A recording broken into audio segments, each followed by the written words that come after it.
Bonjour à toutes et à tous, bienvenue dans cette nouvelle vidéo tutoriel d'apprendre la CAO.com, une vidéo tutoriel consacrée aujourd'hui à un logiciel de CAO qui s'appelle ZW3D.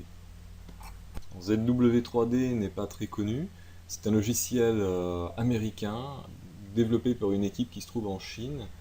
Il présente toutes les fonctionnalités que l'on peut retrouver dans un SolidWorks par exemple, et il entend justement se positionner par rapport à ce type de logiciel.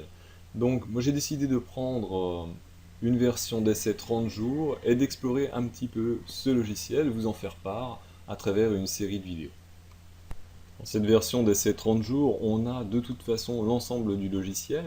Il faut savoir qu'on a plusieurs niveaux de prix sur ce logiciel ZW3D.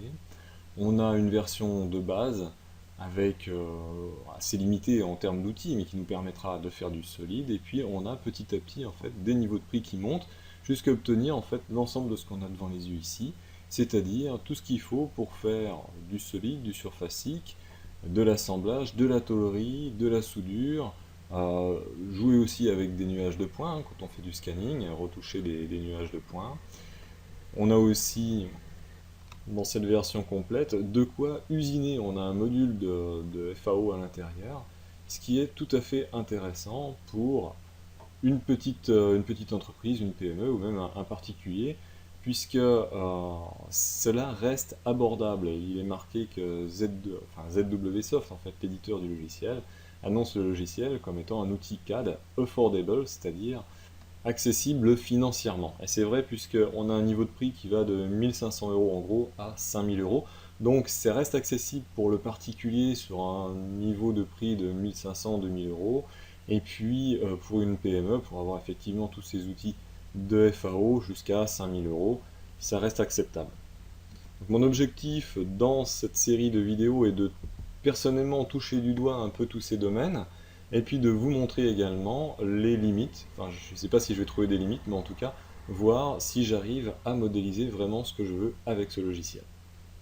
Je vais commencer en douceur par la modélisation d'une bielle toute simple. Donc j'ai pris un modèle comme ceci. Ça nous permettra ici de faire une utilisation de ZW3D dans l'environnement solide.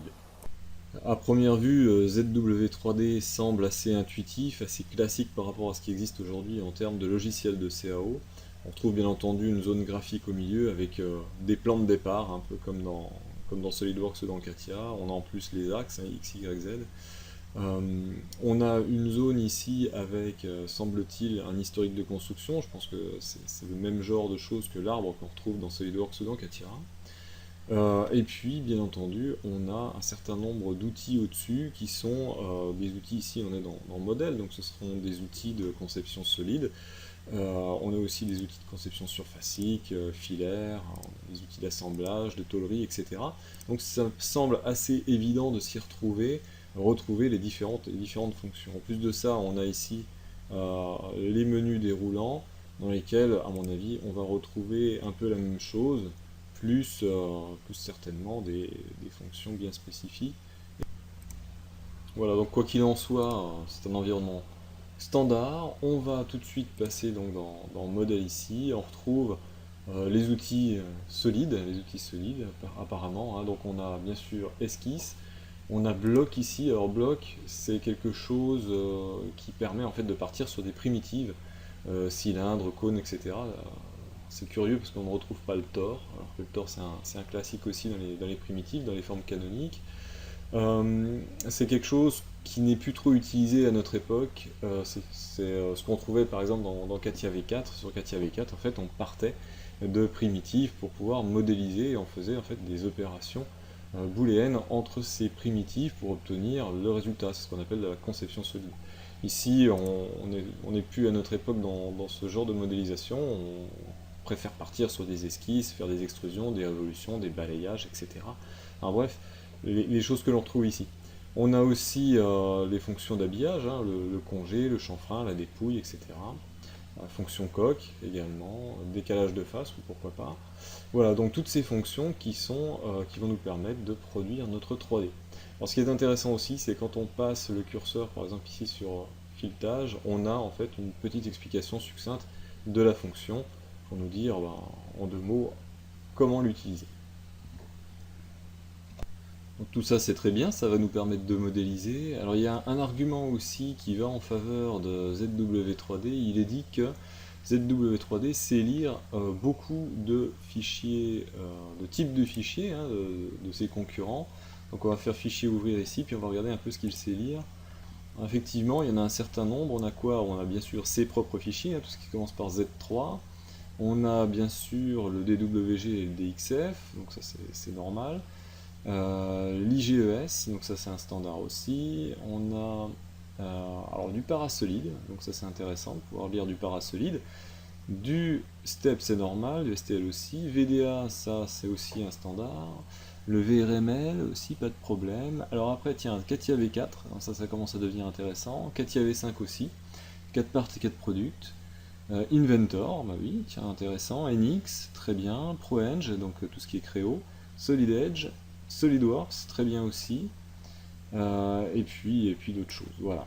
Alors c'est intéressant certes, mais bon, bien sûr, j'imagine que le solide qui sera ouvert, hein, par exemple si on prend une 4 part de CATIA, sera ouverte et lue dans ZW3D, c'est sûr, mais on va perdre à mon avis l'intelligence, on va juste récupérer en fait le solide ou les surfaces qui sont dans la 4 part. Mais en tout cas c'est déjà une bonne chose parce que ça va nous permettre finalement de retravailler directement notre solide, même si on en a perdu l'intelligence. Ça ne sera pas donc un blocage, on va pouvoir récupérer des produits qui viennent d'autres logiciels. Et bien c'est parti, on va commencer certainement par une première esquisse dans le plan bleu ici, le plan XY. Alors on va lancer l'outil esquisse, qu'est-ce qu'on a en dessous? Esquisse, esquisse 3D, bon, esquisse tout court. Pas besoin d'une esquisse 3D, je pense que c'est un peu comme dans SolidWorks. On nous demande, parce qu'on a une petite fenêtre qui arrive ici, nous avons donc requis le plan. Donc on va lui faire plaisir, on va montrer le plan. Et puis orientation, origine, etc. Je pense qu'on peut se positionner dans ce plan d'esquisse autrement que l'origine au niveau du centre du modèle. Pour l'instant, je vais laisser comme ça. On va dire OK. Voilà, nous voilà donc dans l'esquisse. L'esquisse, finalement, l'environnement graphique est un petit peu différent. On a perdu en fait ce qui se trouvait ici à gauche de l'écran. On se retrouve ici avec des pointillés sur le plan, qu'on a, enfin les plans de départ. Alors, est-ce qu'on peut tourner en 3D là-dedans? Oui, on peut tourner en 3D, pas de problème. Mais mon souci maintenant, c'est de retrouver la position de départ. Alors il y a peut-être certainement un outil pour se positionner. Alors, je pense que ce sont les outils qui se trouvent ici. Donc si je prends un alignement, voilà, ouais bah c'est ça. On va réessayer pour voir, on va se mettre n'importe comment, on va appuyer là-dessus, hop, et ça remet en fait l'esquisse dans la bonne position. Donc ça c'est intéressant, voilà, encore une fois. Et par contre si je veux la retourner carrément, je fais ça, ah, il nous remet comme ça. Si je rappuie une deuxième fois, il ne se passe rien, alors que dans CATIA, ce qui est intéressant dans CATIA, c'est quand on rappuie une deuxième fois sur ce même bouton, on retourne en fait l'esquisse, on regarde l'esquisse de l'autre côté. Donc là, je ne sais pas si c'est faisable de dire... Ouais, bon, je ne sais pas. Bah, sinon, il faudrait faire tout simplement, parce que c'est vue de dessus, il faudrait faire vue de dessous. Vue de dessous, tu es où? Vue de dessus, vue arrière. Non, c'est pas ça. Vue du bas, voilà, ça s'appelle vue du bas. Voilà. Bon, c'est vu de l'autre côté, mais finalement, donc l'axe vert, l'axe Y est vers le bas, c'est un peu dommage. Bon, c'est pas grave. Voilà. Ah oui, j'ai pas dit, une des premières choses à faire dans un logiciel 3D quand on commence, c'est d'aller se renseigner, de savoir comment manipuler le 3D avec la souris. Donc ici, c'est très simple, c'est bouton droit pour faire des rotations, bouton milieu pour faire les translations.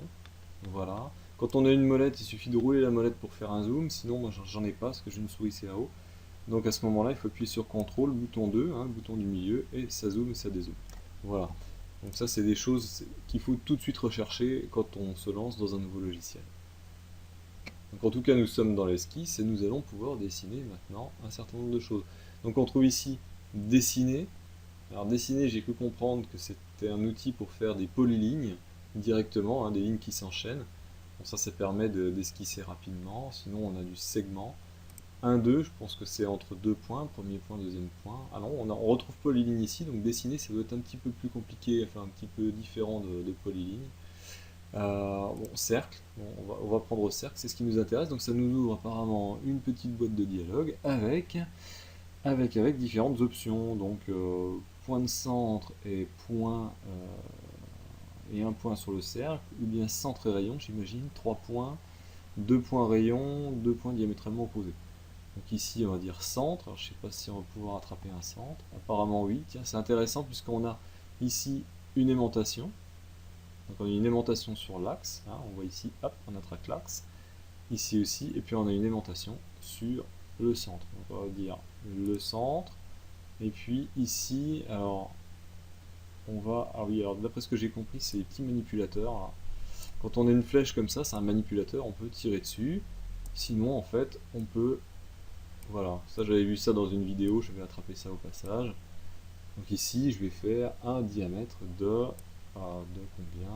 Parce qu'on a un diamètre 32 sur le plan, je vais marquer diamètre allez, 36. 36, allez, 38. Bon, on s'en fiche, de toute façon, c'est juste pour le plaisir d'utiliser le logiciel. 38, ok.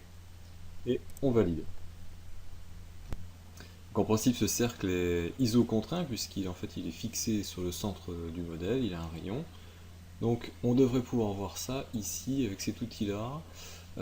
C'est un outil qui permet de voir en fait si les entités sont correctement contraintes dans l'esquisse, un peu comme sur Katia ou sur SolidWorks. Donc ici, on est de couleur bleue, c'est-à-dire que c'est bien défini, on est isocontraint, donc c'est parfait. Donc on en a fini pour notre première esquisse, une esquisse toute simple, on va sortir soit avec ce bouton ici, sortie d'esquisse, soit avec ce bouton là, apparemment c'est la même chose. Donc on va sortir, voilà, on se retrouve dans l'environnement 3D avec donc ce filaire qui est en fait une esquisse que l'on retrouve aussi dans l'arbre. Esquisse 1, d'ailleurs on peut rentrer de nouveau dans l'esquisse, si on double-clique dessus, on entre dans l'esquisse. On ressort, c'est parfait, on va créer maintenant une deuxième esquisse. On va prendre... Ah oui, mais je crois que je me suis trompé par rapport au plan, ouais, donc je vais revenir dans l'esquisse, on peut aussi cliquer sur l'entité. Ici c'était pas un rayon de 38, mais un diamètre de 38. Donc on va marquer un rayon de 19. Voilà. 19 c'est quand même beaucoup mieux. Allez, on va refaire une autre esquisse. C'est parti, on lance l'outil esquisse, on se met dans le même plan, on valide. Et puis ici, on va refaire donc un cercle, tout simplement. Un cercle, un cercle, un cercle. Alors, on s'accroche ici sur l'axe Y, hein. On voit ici que c'est bleu. Et puis, on va donc faire un cercle de diamètre, je ne me rappelle plus, de diamètre 22, diamètre 22, donc de rayon 11. Alors, on peut mettre aussi diamètre ici, puis mettre 22. Voilà, ça fera un rayon de 11. Validé.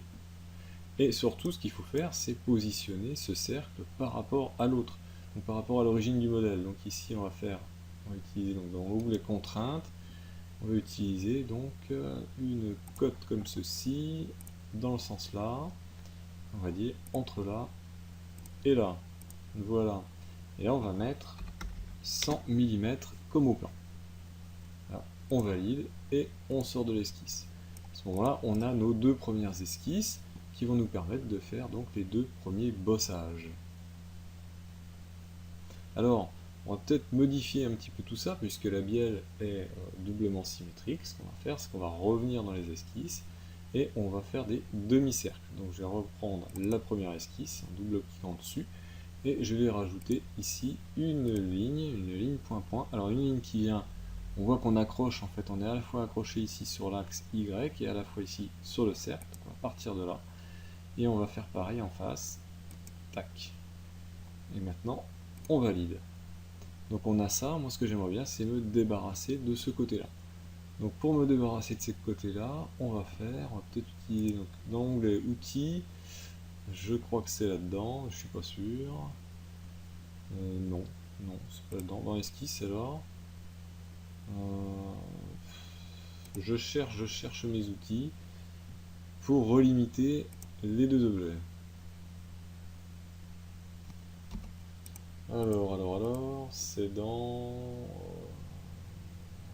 Ah oui, ajustement, bah voilà, ajustement, tout simplement. Donc c'est l'équivalent de relimiter hein, sur Katia, bien sûr. Ajustement parcours, bah c'est exactement ça qu'il me faut. Qu'est-ce qu'on a d'autre? Ajuster, étendre, non. Ajuster, diviser. Sur intersection. Hmm, j'hésite. Bon, on va prendre le premier pour voir. Ajuster. Et là, apparemment, pour ajuster les entités, parce qu'il y a une petite info en bas ici, hein, ça c'est intéressant, pour ajuster les entités, glisser le curseur pour intersecter les entités à ajuster. Donc je vais retirer ça. Voilà, ça c'est parfait. C'est parfait, ça c'est un outil vraiment bien qu'on retrouve aussi dans d'autres logiciels, qui permettent en fait de retirer les éléments rien qu'en passant dessus. Donc je sors de cette esquisse, le voilà, je peux rentrer dans l'autre esquisse, et je vais faire exactement la même chose, donc ça va aller très vite. Je me mets là, hop, là, parfait, je sors et je fais ajustement, hop, c'est parfait, je sors. Donc voilà, on a nos deux demi-bossages, et maintenant je vais procéder à une extrusion. Une extrusion de chaque, donc ce que je vais faire, c'est que j'imagine sélectionner la première esquisse, et je vais faire une extrusion. Et bien ça marche parfaitement bien, donc on se retrouve avec... on a toujours nos manipulateurs ici, hein, manipulateurs très pratiques. Donc ici on est parti du bas, on voit encore notre esquisse en orange ici, et on veut extruder sur la moitié de 18, c'est-à-dire sur 9 mm. 9 mm ici. Et je dis, je valide, hein, on voit les deux, la petite croix rouge et la petite coche verte. Je valide. Alors qu'est-ce qu'on avait d'autre? Alors on a peut-être des choses intéressantes ici. Oui, oui, il y en a des choses intéressantes ici. On a dans l'onglet ici booléen, les boutons sont grisés certainement parce que c'est la première extrusion. Mais si on avait eu d'autres entités, d'autres bouts de solide à côté, on aurait pu faire soit un ajout de matière, à ce moment-là ça fait une opération booléenne d'ajout entre les différents morceaux, soit une opération booléenne de soustraction, ou bien d'intersection. Alors dépouille, on peut mettre directement une dépouille, alors ça m'intéresse par contre. Où est-ce que je la mettrai après? Non, je la mettrai après. Décalage, aucun, transformer, réglage, frontière, donc je ne sais pas trop à quoi ça sert, enfin bon, on va valider comme ça. Valider. En fait, c'est plus que 9, donc je vais revenir sur... Alors on voit ici dans l'arbre extrusion 1, qui est basé sur l'esquisse 1, qui est maintenant cachée. Donc je vais revenir sur cette extrusion, et je vais mettre la surépaisseur d'usinage. Donc, surépaisseur... on n'a plus le manipulateur ici, donc ça c'est dommage. Ce qu'on va faire, c'est qu'on va double-cliquer, on va dire, qu'est-ce qu'on a au-dessus? Redéfinir, voilà, ça permet de revenir dans la fonction. Super. Donc on va rajouter 2 mm, donc ça fait 11 mm pour la surépaisseur. Et on valide. Donc je vais faire exactement la même chose pour l'autre esquisse. Donc je vais la sélectionner, esquisse 2, voilà, on peut la sélectionner dans l'arbre aussi. Et je vais dire donc extrusion. On a déjà la bonne valeur, donc là j'ai juste à valider. Alors ce qui serait pas mal par contre, ce serait de dire, je sais pas si on peut le faire directement, expression peut-être, bouton droit expression. Oui. Allez, je vais me tenter ça. On va voir. Expression. Expression, rechercher tout. Est-ce que j'ai le droit de montrer l'autre? Non, ça marche pas comme ça, c'est pas aussi simple que ça finalement. Obtenir cote. Obtenir cote. Celle-ci. C'est pas mal. Je vais dire OK. À ce moment-là, je vais voir, je vais sortir de l'esquisse, enfin de l'extrusion, et je vais voir si je modifie celui-là, passer à 12, à ce moment-là, on voit pas bien, 22, exactement. À ce moment-là, ça met en fait l'extrusion à la même hauteur. Alors, je viens de découvrir ça, c'est génial.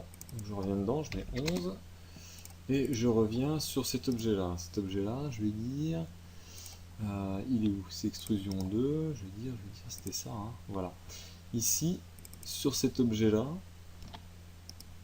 j'ai dit expression. Voilà, j'ai dit expression. Et moi, je pensais utiliser le bouton FX ici pour dire égal à celle-ci. Mais en fait, non, il existe un bouton spécifique ici qui dit obtenir cote et montrer directement la cote.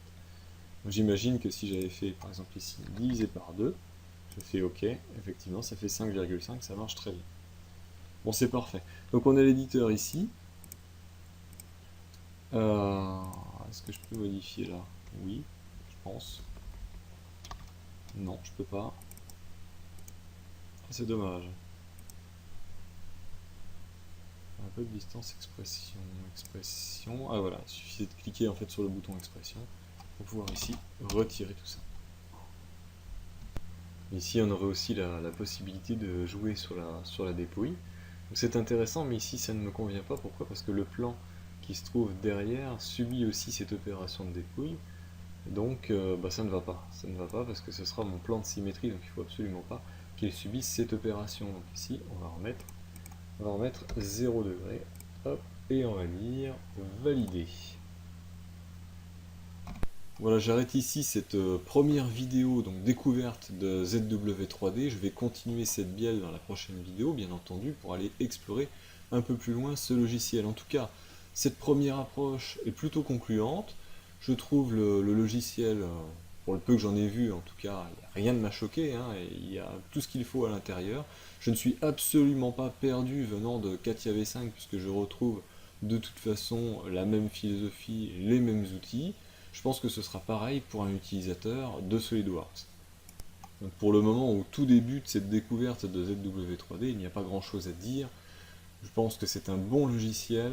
Je vais continuer donc cette bielle dans la prochaine vidéo. Je vais aller un peu plus loin dans la conception solide. On va voir comment ça se comporte au niveau de l'application des éléments d'habillage, typiquement au niveau de l'application des congés d'arête. Voilà, on va essayer de mettre des congés d'arête dans des endroits peut-être un peu complexes, c'est-à-dire intersection de différents congés.